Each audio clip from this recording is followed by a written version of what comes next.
Ram, Kabir, Pradeep Bhai, Anup Bhai, Jitan and all the volunteers involved in organizing this year's Bhakti Unity Cup.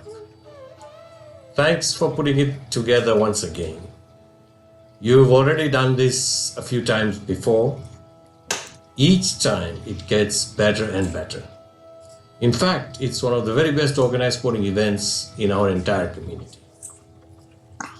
It's your hard work, meticulous planning, attention to detail, your passion for the game, and above all, your desire to give back to the game and to our Samaj that makes this possible. Expectations are already building this year. Everyone's looking forward to an enthralling and competitive 4 days of cricket. So it's time for you to elevate your game again. After all, this year's Bhakti Unity Cup will be a most fitting appetizer for the ICC Cricket World Cup starting on May 30th. I wish all the 22 teams participating in this year's tournament all the very best. May the best team on and off the field win. Speaking of elevating the game, perhaps a little cricket satsang may reveal exactly how to do this. Nowadays, sports are such an important part of our lives, and sport has such an immense but unappreciated and underrated transformative potential. It's worth exploring this a little further. Let's start with the title of the tournament, Bhakti Unity Cup. Intriguing title. Most people relate to it at a very basic level. For most of us, it's a 4-day feast filled with lots of fun, great food, festive atmosphere, with the icing of close and exciting matches. It wonderfully showcases the talents of our players from all over the US and beyond. Children make new friends and thoroughly enjoy the outdoors. Through this tournament, we reconnect with each other and strengthen our sense of togetherness. But cricket tournaments, and sports in general, can play a much more vital and transformative role in our personal lives and in the life and well-being of our community. What is this hidden potential, this bijak or jewel that is embedded at the heart of all sports? How can we unlock it? Let's start by taking a much closer look at the title, Bhakti Unity Cup. A very unique title for a very unique community. In fact, it has a very deep spiritual meaning, as we'll soon find out. Bhakti Unity Cup. Bhakt doesn't only mean a member of our Samaj. Bhakt actually means devotee, devotee of God.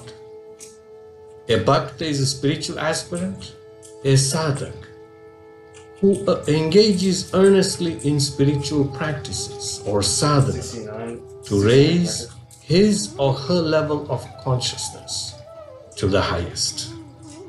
That's what a true Bhakta is. We are all truly blessed to have this as our last name. So what kind of unity does such a Bhakta seek? Through sadhana, conscious practices, a Bhakta seeks nothing less than to be united with God, to experience one's own divinity, to be fully aware of one's connection with and inseparability from God. The prize or trophy that we receive from sincere sadhana is becoming aware of and living our lives with a sense of oneness, unity, and divinity. That's the goal of life for a true Bhakta. Oneness, unity, divinity, they all mean the same thing.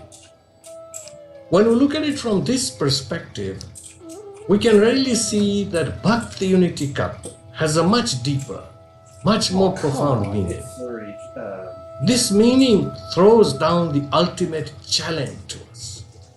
It challenges us to live up to the name Bhakti and to win the Bhakti Unity Cup in our own lives. As a Samaj, we need to help each other march towards this transcendent goal through all of our different activities, programs, events, and organizations. Well, if you're scratching your head about now and asking, what's all got to do with the cricket? It's a fair question. The answer is plenty, actually. Definitely much more than what you might think at first sight. Believe it or not, cricket, sports, and spirituality are not mutually exclusive. Whatever we learn on the field, we can use off the field and in life generally. A spiritual seeker, a bhakt, sees life itself as a game to be played to win awareness of God. Cricket is a game within the game. It's a microcosm within a macrocosm. Put simply, the qualities that a cricketer needs to develop to play good cricket are some of the very same qualities that can help a good bhakta progress towards God awareness in the game of life. A few insights may help us understand this better. First insight: sports like cricket help maintain healthy minds and bodies. Our scriptures say, treat your body as a temple of God, for without good health, spiritual growth can become stunted. Sports also help to build stamina and endurance, so vital for running spiritual marathons, which we call sadhanas. So cricket and sports generally provide the means to maintain good health, without which there can be little spiritual progress. It's actually no wonder why Pujya Ma Sarveswari places such importance on yogasanas and related practices. Second insight: both cricket and life require love and devotion. Really, you say? Well, think about it. Who comes to your mind if you're asked who are or have been the best and most accomplished cricketers of all time? Aren't they the ones who absolutely were devoted to the game, who unconditionally loved the game? Would Sachin Tendulkar and Sunil Gavaskar have reached their legendary status without their love and devotion to cricket? In fact, it's this type of cricketers who serve the game of cricket the most, and they continue to do so well after they stop playing competitive. But just as an outstanding cricketer has to be devoted to the game and love the game, a bhakt has to be strongly devoted to God. In fact, the first step for a bhakt to attain awareness of his or her own divinity is to develop an intense longing and love for the Lord. So don't be shy. Get intoxicated with the love of the Lord. You definitely won't get a hangover. With intense love and devotion, prema, the darkness of ignorance, that all you are is this mind and body, can be dispelled. This is one way a bhakt can win God's grace and secure the ultimate prize. So if cricket helps you strengthen the muscles of love and devotion for the game, why not make a conscious choice of channeling that same love and devotion to Sadguru Kabir, to God, and fulfill nothing less than the very purpose of life. Third insight. If you want to develop your skills to the maximum in cricket, volleyball, basketball, or even golf, you have to cultivate certain essential qualities and habits. Examples? You need a single-minded focus and goal to become the best cricketer, the best player you can be. Couple this with an unshakable commitment to excellence. Aristotle reminded us, we are what we repeatedly do. Excellence, then, is not an act, but a habit. Add to a clear goal and to steadfast commitment the balance of a steady mind. Super important. Then all that remains is to be polished and rounded off by persistent practice.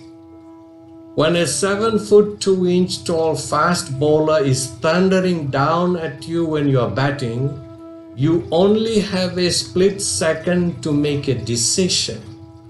You have to keep your eye on the ball. Take your eyes off the ball, you're gone.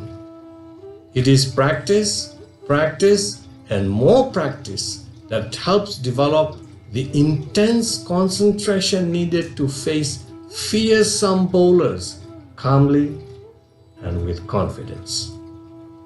Golfers especially know this well. Without intense concentration and practice, a golfer knows that he is on a fast track to nowhere.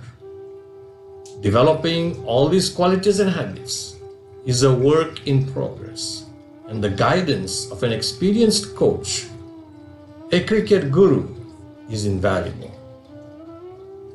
These same qualities help buck the men and women in every aspect of their lives. Like a cricketer, a buck has to develop a single-minded focus on the Lord.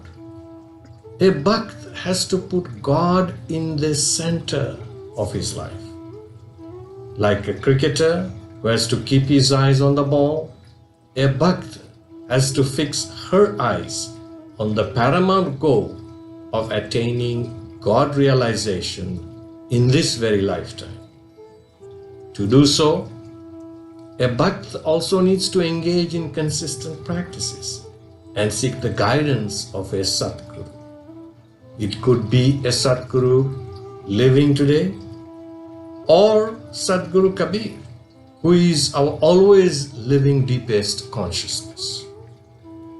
Life and this entire world is a Bhakta's cricket ground, volleyball court, golf course, or gym. To develop a steady mind, a Bhakta needs to engage in bhakti or worship. You choose whatever spiritual exercises appeal to you. It could be meditation, prayers, bhajans, yoga, study, or service. Actually, anyone can easily start bhakti by simply making Sadguru Kabir's teachings a part of one's daily life and treating your work and relationships as your worship. Earn in a dharmically appropriate manner. Treat all with dignity and respect. Be kind, considerate, and helpful. Open your hearts to the deserving. Be sensitive to the needs of others. And above all, share more and more of your abilities and success with everyone else. When the real you is your mind's driver, when the benefits of these practices steadily manifest in you and in your life through the flowers and prasad of your thoughts, words, and deeds, you will be on the cusp of ultimate victory. Pradeep, as I'm saying this, I'm reminded of your dad, Lulu Kaka. Hope you've caught more than a few glimpses of him in this satsang so far. So you can now appreciate that becoming a good cricketer may give you a head start on being a good bhakti, and vice versa. Moving on. Fourth insight. The best cricketers are the most diligent students of the game. If you study the finer aspects of the game carefully, you enjoy it ever so more, as you appreciate its nuances at its most subtle levels. Study skills of a cricketer are also helpful to a bhakta.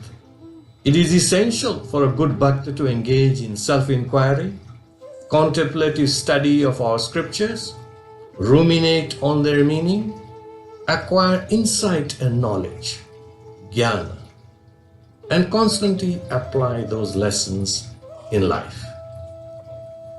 Fifth, and a supremely important insight. In cricket, and indeed all team sports, we learn that the team is more important than any individual. This means each player must put the team's interest and common goal above his or her own. A team-first culture brings out the best in each player and in the team itself, because each player's role is recognized as vital to the success of the team. It fosters cooperation, respect, compassion, and understanding. If one player makes a costly mistake, others don't judge him. Instead, they encourage him and show him how to do it better the next time. In such an environment, not only will each player become better, but each player will do his best to help the team succeed. Of course, outstanding individual contributions should be enthusiastically acknowledged and lauded by all team members. But team first means any win or loss is a team win or loss and should be accepted as such. This team spirit is also crucial for a good bhakta. The word spirit helps us understand why. A good bhakta lives life fully aware of the common thread that makes our entire samaj one team. We are Team Kabir. For a bhakta, God is the source. God is the path. God is the goal. God is the spirit that resides in the hearts of all. God is the source of individual and collective consciousness. God is the common living presence, the divine love in all of us. Since God is, has always been, and will always be an integral and inseparable part of us, we as a community, as humanity, are really one single team in the game of life. So when we seek unity, let's remember that from times immemorial, through God, we have been united. Right now, we are united in God, and God's presence in us will always keep us united in the future. So unity already exists at the deepest level, at the Team Kabir level. The challenge is to become aware of this and to act with this awareness in our daily interactions with each other. If we do so, is there any place for misunderstanding or differences? We and our Samaj need to recognize that we are Team Kabir. Our goals as Team Kabir are one. Embrace Satguru Kabir as our Guru from the bottom of our hearts. Lip service 1, 2.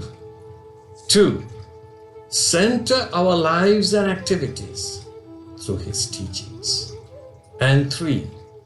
become shining reflections of the spirit of Sadguru Kabir. Victory is assured for all if we play the game of life as Team Kabir.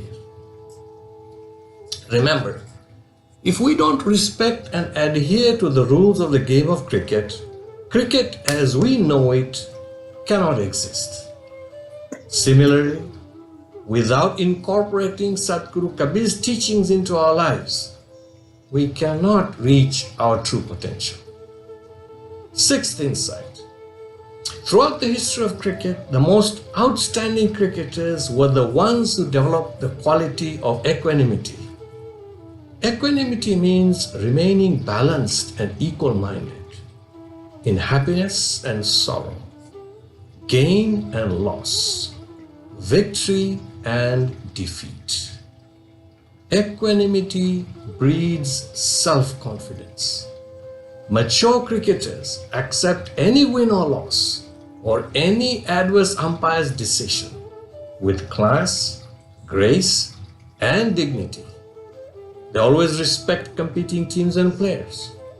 Umpires have to be fair to both teams and apply the rules equally. Developing equanimity is a key to being a good umpire. If each player develops equanimity, its ripple effect is to help maintain the highest level of conduct on and off the field. The extent to which a bhakta develops equanimity determines the rate of his or her spiritual progress. Equanimity builds confidence in the self. Self with a capital S. Confidence in the presence and spirit of God within.